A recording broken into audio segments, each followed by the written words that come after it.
The book of Isaiah contains a whole lot of prophecies specifically about Jesus, and it's amazing the things that have, or came true with regard to Jesus.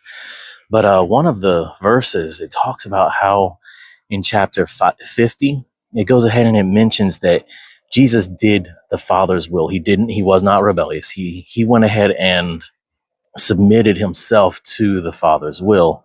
And then it turns around and it says he gave his back to the smiters and allowed people to pluck the hair from his beard and everything like that.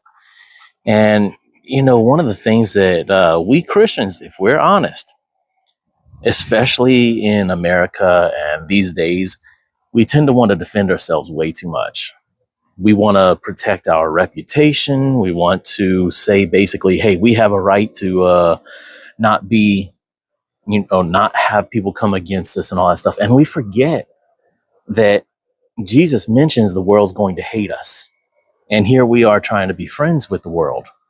And here we are trying to defend ourselves. And it's like Jesus says, if they hated me, they're going to hate you. And I think a lot of times, or I think we need this reminder that, you know what, we need to humble ourselves. And just as Jesus allowed himself to be put to shame, we need to allow ourselves to be put to shame.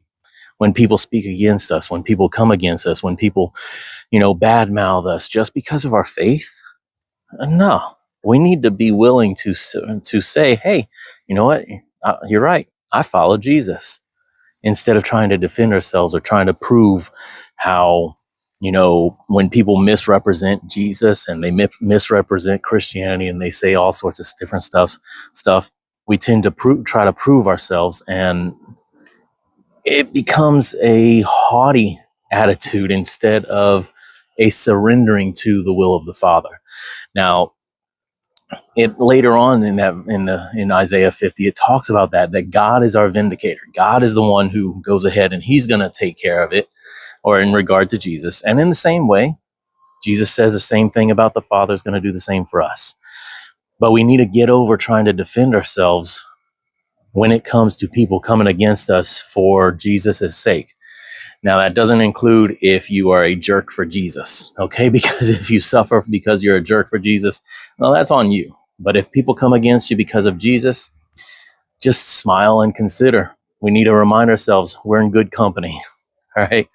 So God bless you, and I'll see you later. Bye-bye.